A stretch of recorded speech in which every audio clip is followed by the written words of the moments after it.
Anytime unchecked power is not checked, it leaves space for abuse. And I think anybody who saw the video 2 days ago would see that that is abuse. What if that was your child? What if that was your cousin? What if that was your niece? What would your reaction be? Would it be, well, what are we gonna do? LEOBoR is too complicated. Because it's not. It's not complicated. So I'm incredibly happy to have another candidate that is running for mayor in the city of Providence. This is someone who is also in favor of the repeal of LEOBoR. I want to introduce Gonzalo Cuervo. Thank you. Thank you, Harrison. Thank you, everyone. So here in Providence, we've seen some pretty terrible examples of violence recently.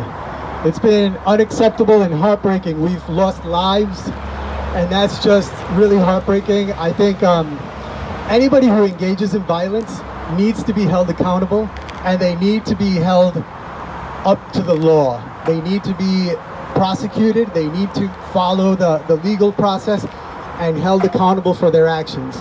But when we talk about accountability, we always talk about one side of accountability, and we don't talk about the other side of accountability. And that's when we have incidents where we see police officers who engage in physical violence that is clearly excessive and unnecessary. And I think we saw that with the recent release of these video clips. I was very, very saddened and disappointed watching these video clips, because I remember, if you all remember recently during the Hanley case, AG Nerona said that use of force by police officers, I have it right here, must be reasonable and necessary under the circumstances. That's a very clear definition. And what we saw in this video is we saw young men who had already been pulled over. They literally had their hands up. They were pulled out of the car, pinned onto the ground, and beat on repeatedly. And that is neither reasonable nor necessary by anybody's standards. You don't have to be a lawyer to figure that out. It's right there in full color HD on video. And that is really unacceptable.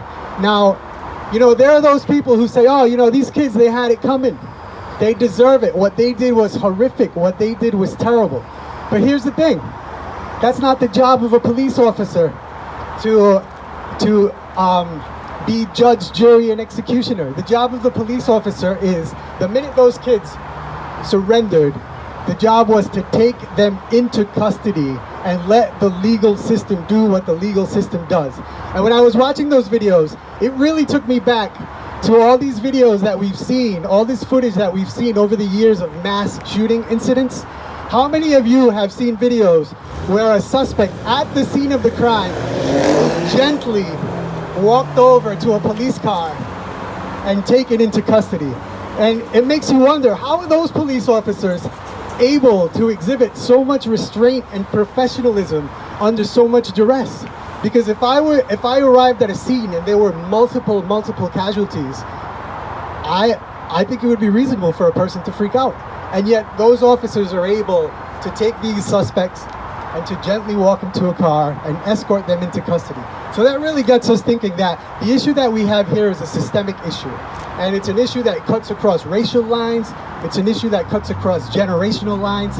And at the crux of that issue is the Law Enforcement Bill of Rights. Because the Law Enforcement Bill of Rights has been created as a shield, and it's been used as a shield against accountability. I know Jim Vincent and Senator Mack spoke about accountability. And truly, what is accountability? When we think about this, what has the Law Enforcement Bill of Rights accomplished here in Rhode Island, one of only 15 states? It's accomplished three things.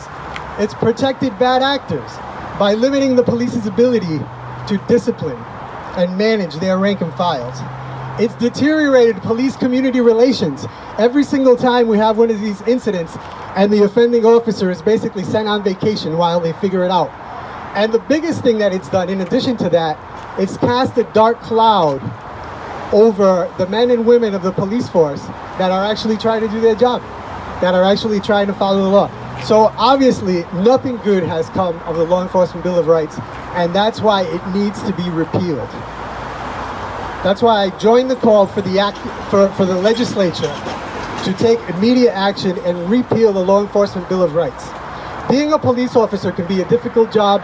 It can be a dangerous job. What it shouldn't be is a license for individuals to think that they're above the law and to take matters into their hands and to act with violence. We need to repeal LEOBoR now.